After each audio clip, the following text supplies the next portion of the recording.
Welcome to LIS754, Systems Analysis and Design.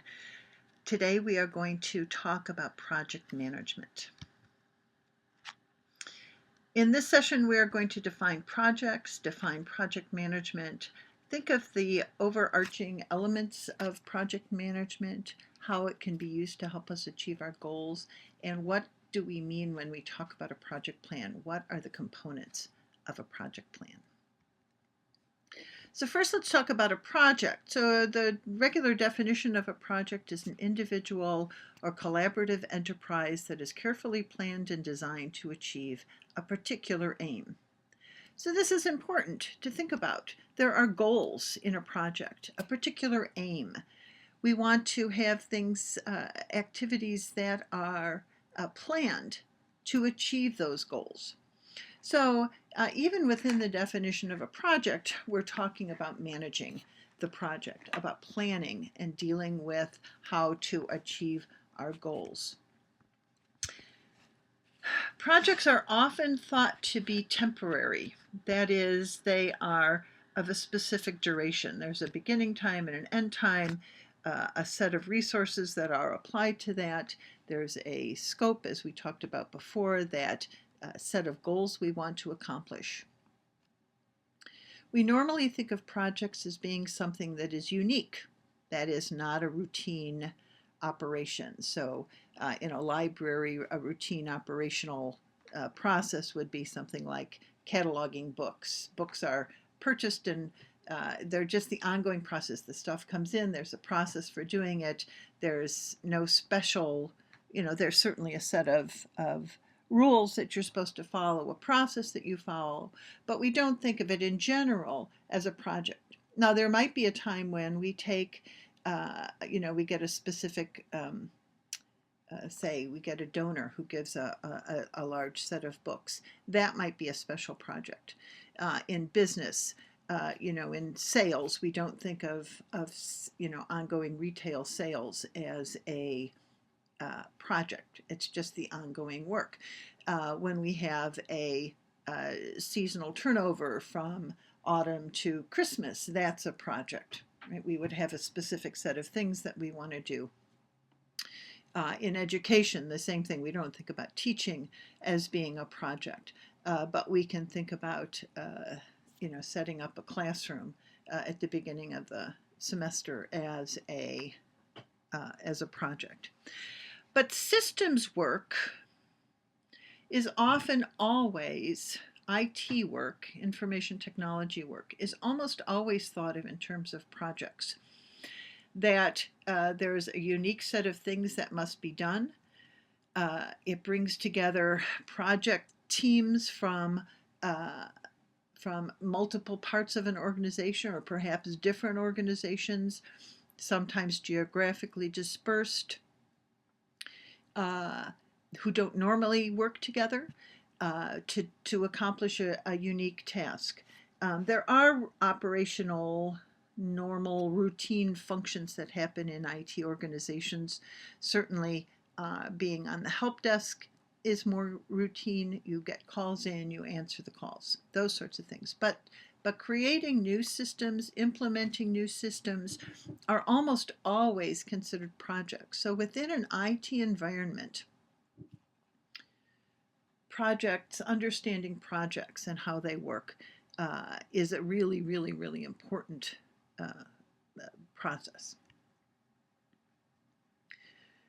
Project management is a set of skills, a set of techniques, certainly a set of knowledge to make all of these different components, the idea of managing the temporalness of it, the time, understanding the unique properties of it, understanding the people management, the process of making people work together, to get all those different parts together to create this project, to complete the project, to meet those objectives and goals that the project had at its inception.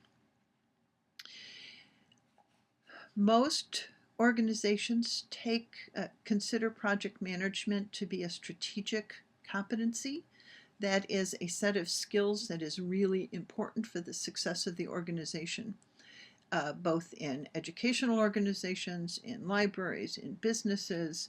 Those are really valued skills because you can meet your goals. If you have people who can manage projects, you can have people who can help the organization meet their goals and better compete in the marketplace of ideas, in the marketplace, or in the commercial marketplace. So let's talk about what we mean when we talk about project planning. There are 4 general phases of project planning. There's the project initiation, where you define the project, what it is you want to do, what problems exactly are you trying to solve, what is a great outcome of this project. We have this problem, here would be a great way to solve that problem. So we define our projects. We then want to plan our projects. We want to take those projects, we want to pull them apart into individual components. What are the different pieces that we need to do, the different tasks, the different things that we need to do to produce the things that we need to solve our problem. We need to understand the time, the relationship between those tasks, and come up with a detailed plan. We execute that plan, and while we're executing that plan, we are monitoring and controlling the tasks, the resources, the time frames, understanding where the problems are, solving those problems that we are encountering as we are executing this project. And then we have a project closure. So at some point our project is done, the problem is in the process of being solved, and we want to review our project at the end. We want to say, did we actually meet our goals? What were the barriers that we had when we were trying to solve this? What were the things that were easier than we anticipated? And often that is done in something called a post-implementation review. So the people who worked on the project get together with the stakeholders, they work through and have that kind of a discussion. In some organizations, this is called a post-mortem or an autopsy. I kind of like this post-implementation review term better. The autopsy is always just a little, weirds me out just a little bit. This kind of a visualization is generally called a mind map or a mental model. And I really like this type of a visualization. And when we think about project management, we can think about these very large conceptual areas. It starts with ideation, right? That's the $10 word for coming up with an idea, right? We have to have a project idea.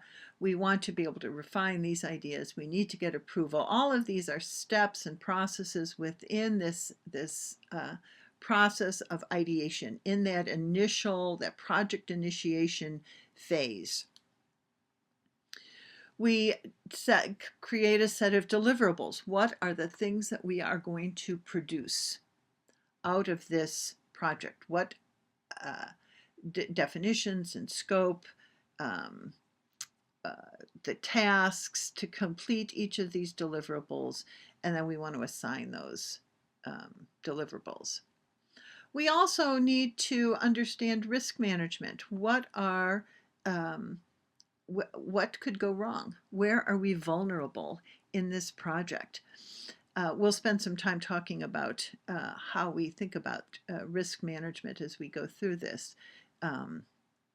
But that this is an ongoing process of looking at the risk to our project, to the success of our project. So, and on this side, we're really looking at the project planning, and on this, we're looking at project control. We need to assign specific resources to specific tasks. We need to understand if we have the right resources, how do we manage those resources? We need to control the process. We need to have a review on a regular basis. We want to check for quality, controlling the outcome of the project. And then communication, that we want to communicate the progress that we're making, what we're doing exactly. are all really important. So all of these are really important things, and we will be talking about these shortly. So when we talk about the project plan, we really talk about deliverables. We think about how we can manage the risk, how we control the resources, and communicate. So the project plan is basically a summary document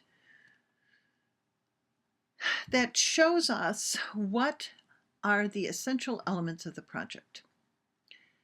What are the objectives of the project? How are we going to complete these objectives? What are the priorities of the project? Are all immediately obvious when you look at a project plan. And the project plan is not something that is done once. This is something that evolves throughout the project plan. So as more information is available, the project plan becomes more accurate. We can add new information as it comes in. So we set it up at the initial outset as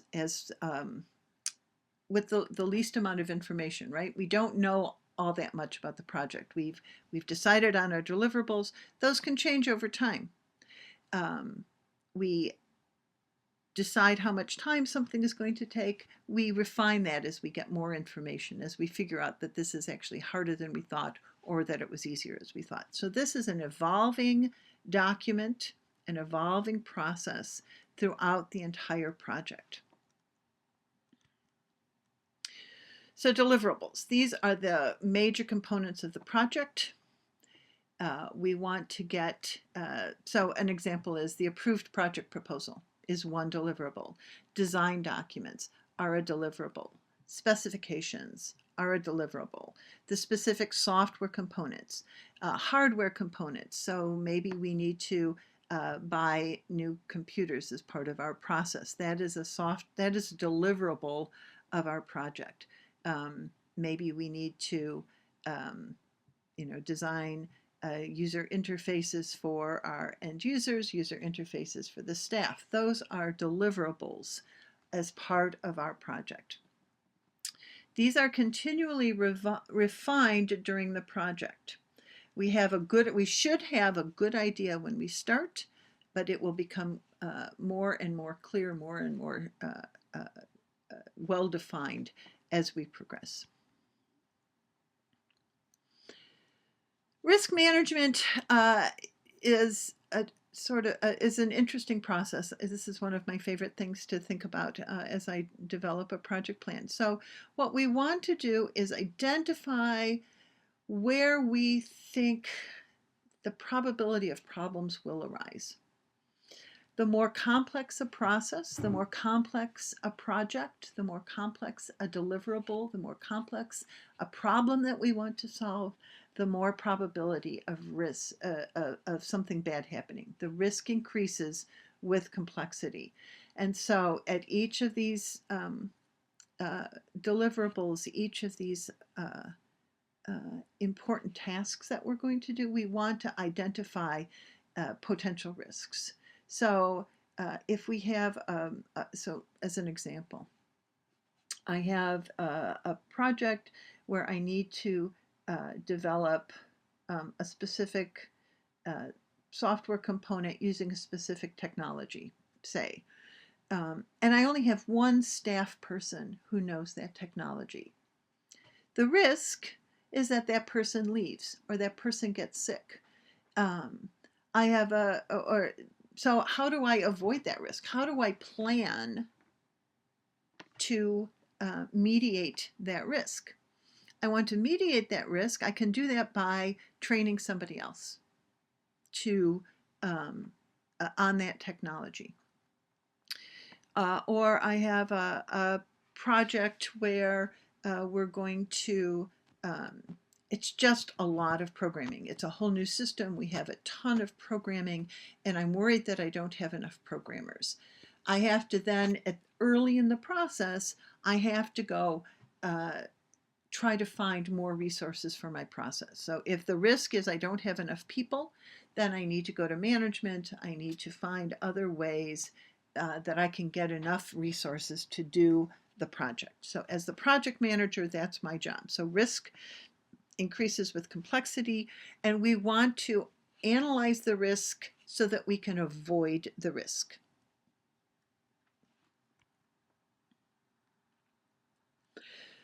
So a resource management is another important component of project management. We talked a little bit about it when we talked about the risk that we might not have enough resources, or we might have um, uh, a risk that we only have one person.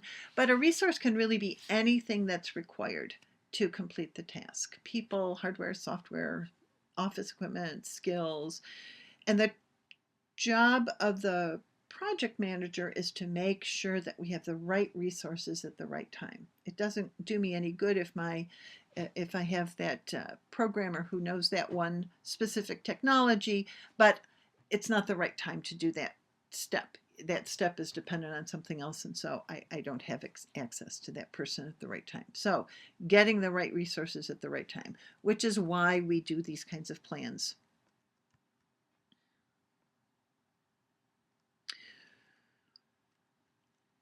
Control is the other really significant component to project management.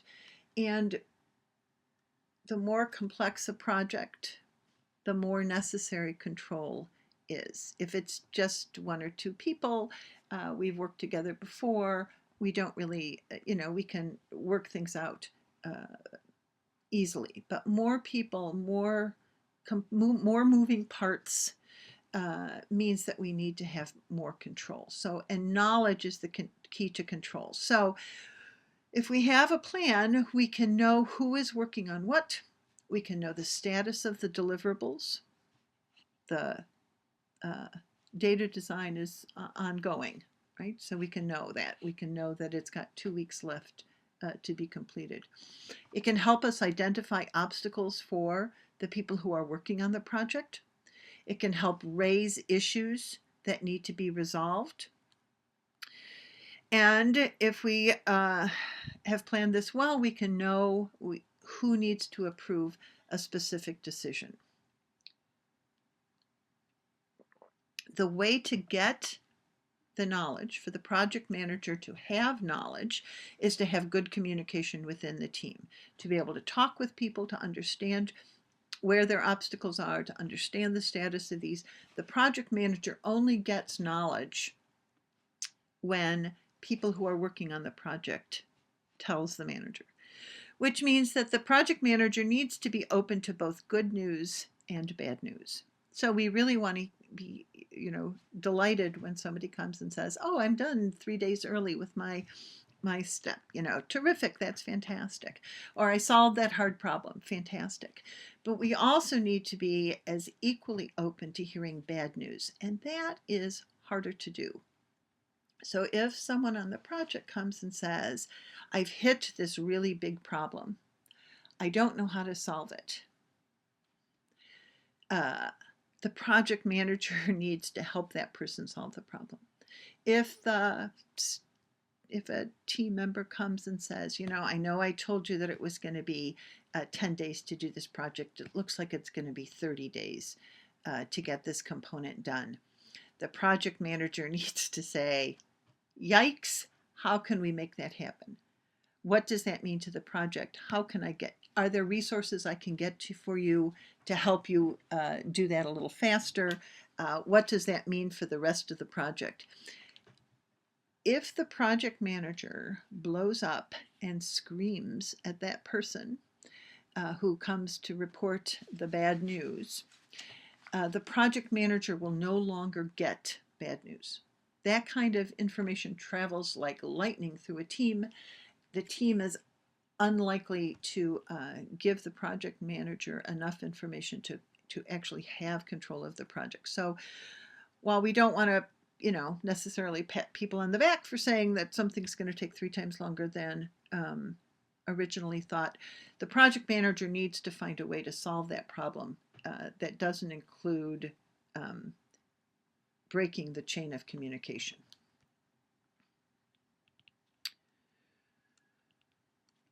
So again, communication, completely key to having control over the process.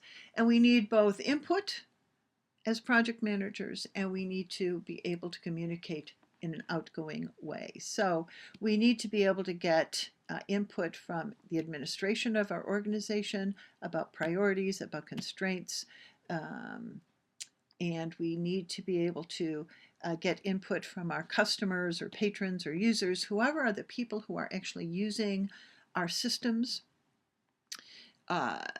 in addition to the internal people who are working on the project. So people who will use the system externally, people who use the system internally. We have to work with, develop workflows, configuration options, and listen to their concerns. So a lot of times systems are very focused on the external customers and not the internal customers. So we want to make sure we have both of those addressed. And when we communicate outward, we want to, people are concerned with status. Where are we? Are we on time? What are the risks? We want to be able to talk about the quality, that we're doing the right things, and making sure that we are. So both getting input and talking about that. Are we doing the right things? And are we doing them well?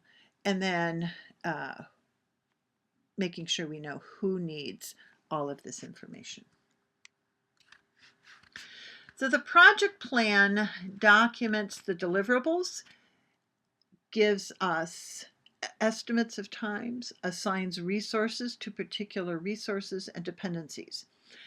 And we want to talk about the deliverables as they are in terms of the set of tasks needed to accomplish those deliverables.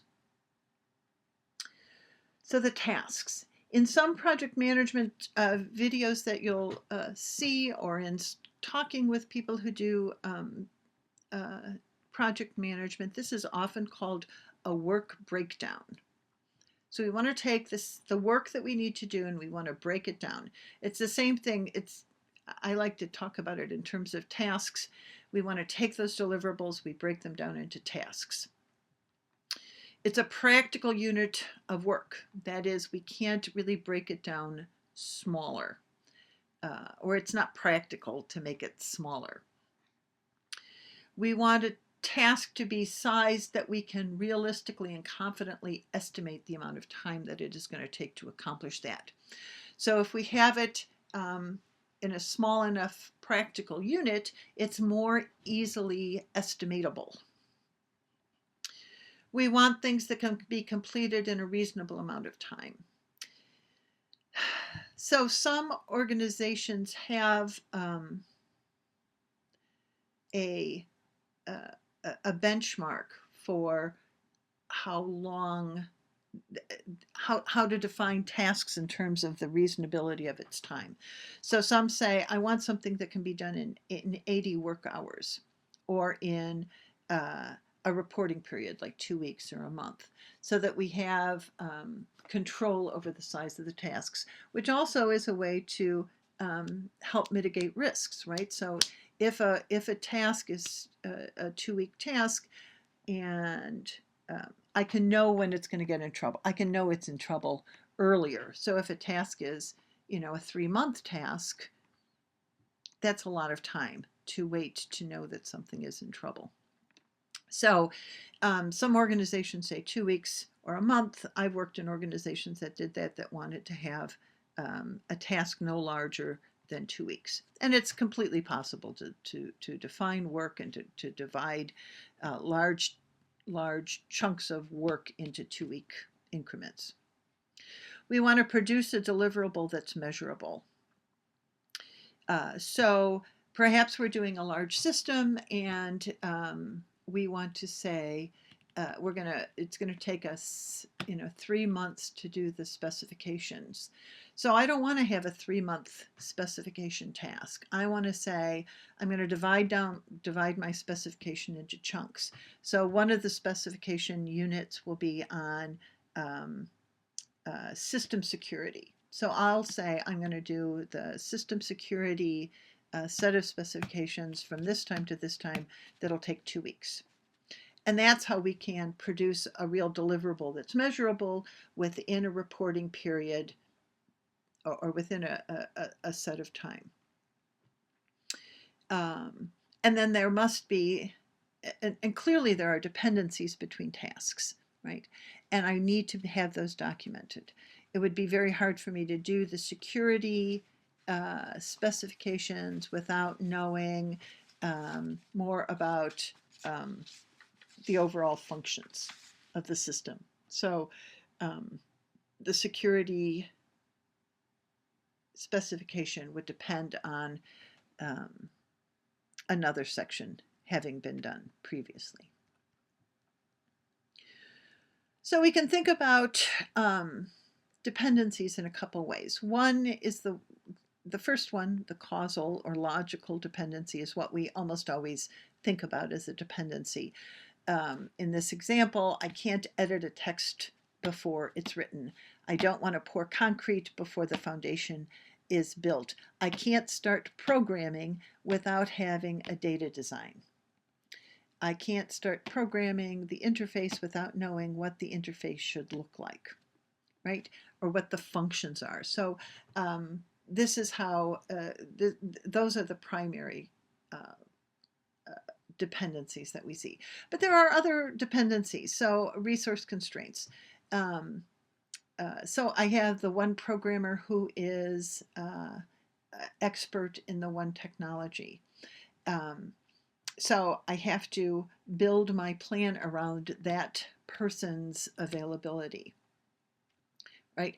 I can paint the 4 walls in the room simultaneously, but there's only one painter. So really, I'm going to just start in one corner and work around the room, right? It's just the resource constraints.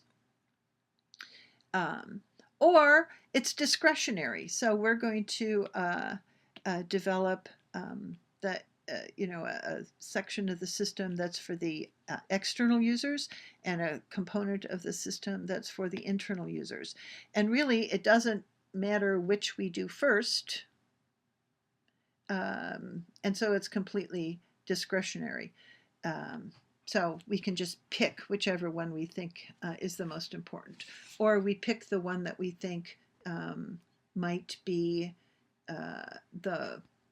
have the biggest risk. So I prefer to do the internal users first, because if we find that there's a problem there, the external users, it won't matter, because we need to have the internal users functionality first, because their work impacts the other one, right? So it might be discretionary, it might be preferential, it might be risk-based. So we can choose how we are going to, so we have to think through how our components and tasks depend on each other. I think the most difficult thing to do is to get really good time estimates in systems projects. The estimate that the first estimate that you will get when you ask someone how much time it is going to take is the first date at which it is not completely impossible. I will tell you that has happened every single, I cannot think of a time where somebody didn't say, oh, it's a 2-week task, okay, 2 weeks from now, right? It's almost always, people are so optimistic when they think about the amount of work that they can get done. Some industries have metrics. So if you are going to build a house, there are really good estimates for how long it takes to put up a brick wall, or to how much a linear board foot. It's really clear. If you have a house that's 20,000 linear board feet of siding, they have a really good, they have a lot of history, and they can say that's going to take 2 weeks to put up. Systems work is not as precise as building. So there are some industry metrics. So if you're implementing a system from a vendor, you can talk to that vendor and say, what is a realistic implementation time frame? And they'll say 3 to 6 months or 4 to 5 months. They can give you um, an estimate based on their experience. Some institutions have metrics, and sometimes they're not really metrics. They call it's more of a budget. If you want to have resources to build a new website, they'll say, well, 4 months. We'll in our past experience, we've been able to do most things in 4 months. We'll give you a budget of 4 months. But doing time estimating gets more complicated the bigger the project, the more people who are involved, and the familiarity with that particular type of system. So if you're doing things that you've never done before, time estimating is much more difficult than if it's something that your organization has done before.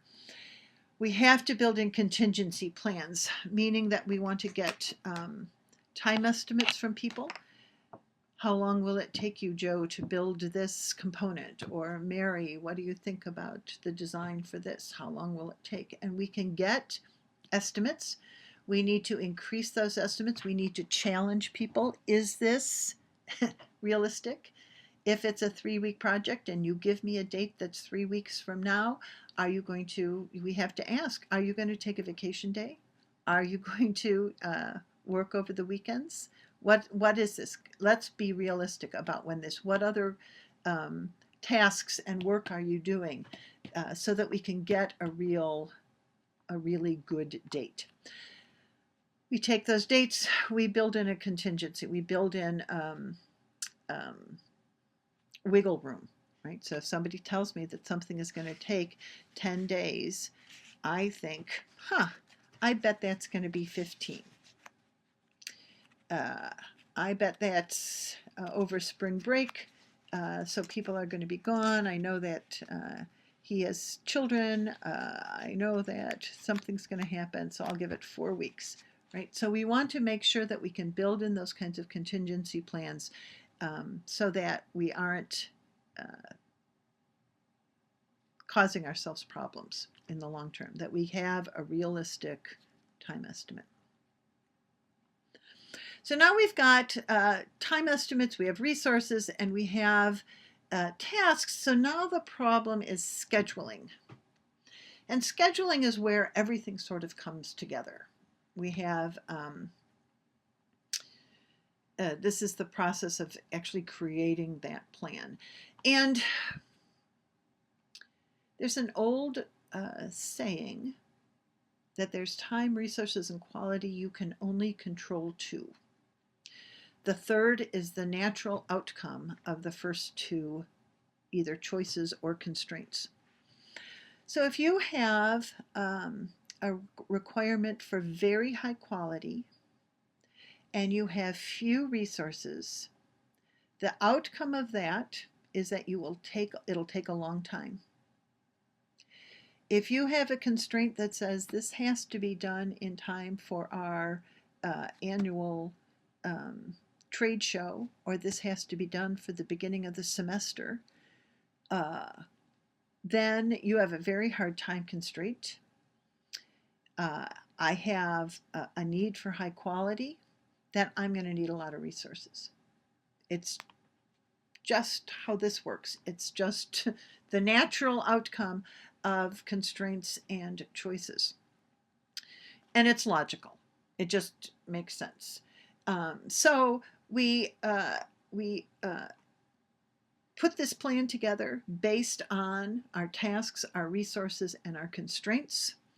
We get start dates and complete dates, and then we have a plan that needs to be monitored and revised regularly. So setting up the process by which we can monitor the plan is one of the essential tasks of the project manager. So setting up regular meetings with the project team. These can be in person. They can be uh, via uh, Skype and GoToMeeting and those kinds of virtual meeting spaces.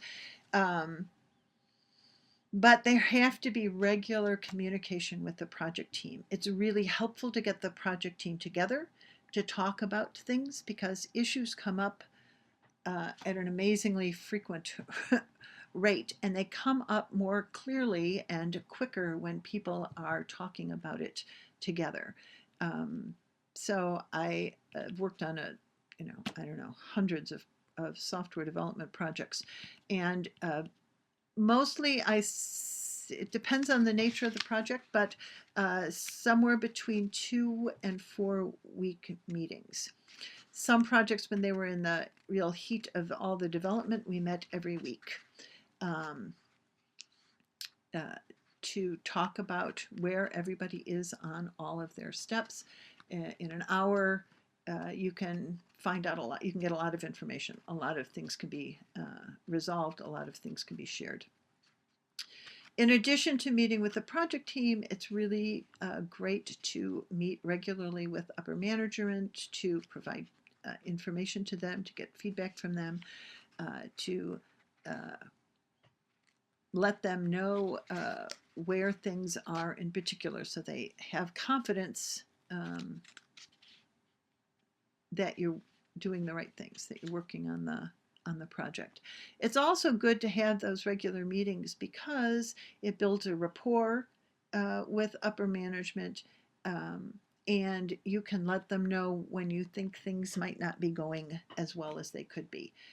Again, being able to communicate bad news. If you're just showing up, if you've not talked to them in 6 months and you're coming in and saying, yikes, we're in trouble, we have to move the date out 6 months, you will not get as happy a reception as if you have talked to them on a regular basis and they understand the complexities of the project.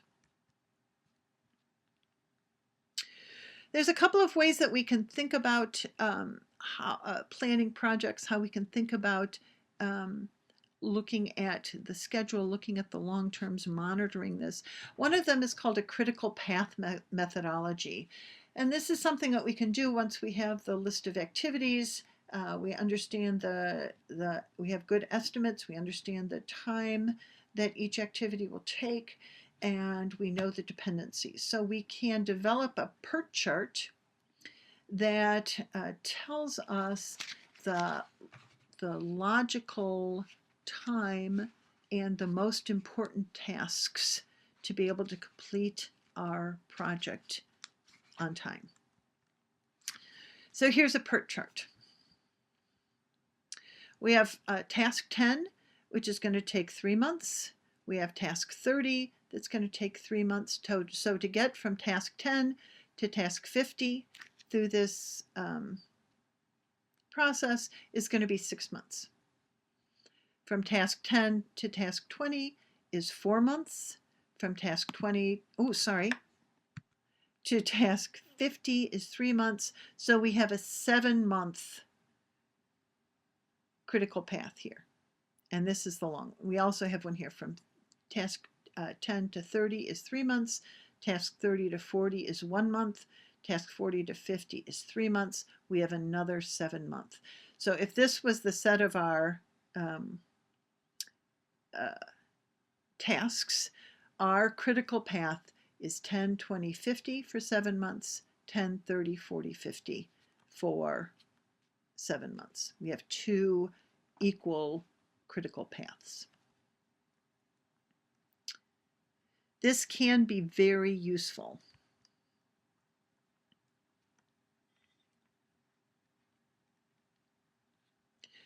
So to summarize project planning, what we want to have have very clear in our project plans is the goals of our project, what we are trying to accomplish, the specific products that need to be delivered or to be created that we call deliverables.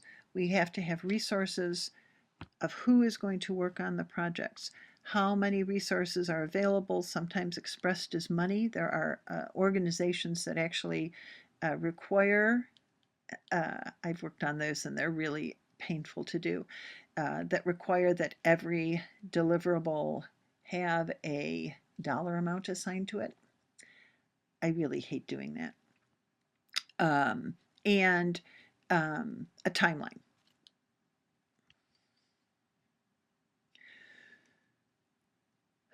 It's really helpful to think about what is going to help our project succeed. And when we think about success factors and risk factors, they're basically mirrors of each other. That we are more likely to be successful if we have sufficient resources. We are less likely to be successful. It's a significant risk if we have insufficient resources. So we always want to have clear goals. If the goals are muddy or there are conflicting goals, different people in the organization have different goals, we're going to be less successful. We want to have a realistic scope. We want to have well-defined deliverables with realistic timelines. It's almost impossible to be really successful in your project if you have low institutional support. So building that is really important. And here we get a little trickier when we talk about the different kinds of technology. So proven technologies are easier to work with. We have better ways of estimating. We understand how they work. If we're doing, have a set of problems that are easy to solve, we have a well understood set of functionality that we want to produce, the probability of success is good. If we are using unproven technology, very new technologies, or really new to the world functionality, we have a higher risk. Now, we might have a very high, it's a high risk, high reward kind of situation. So we don't always want to go with proven technologies and well understood technologies. Sometimes we need to do things that are a little risky, but we want to understand that risk, right? We want to know what it is. And so this is something that we clearly need to manage. All right, so if you have questions, email me, post them to the list. There are more videos on the Canvas page, so please review them. They'll talk about more specifics of project management. Talk to you soon.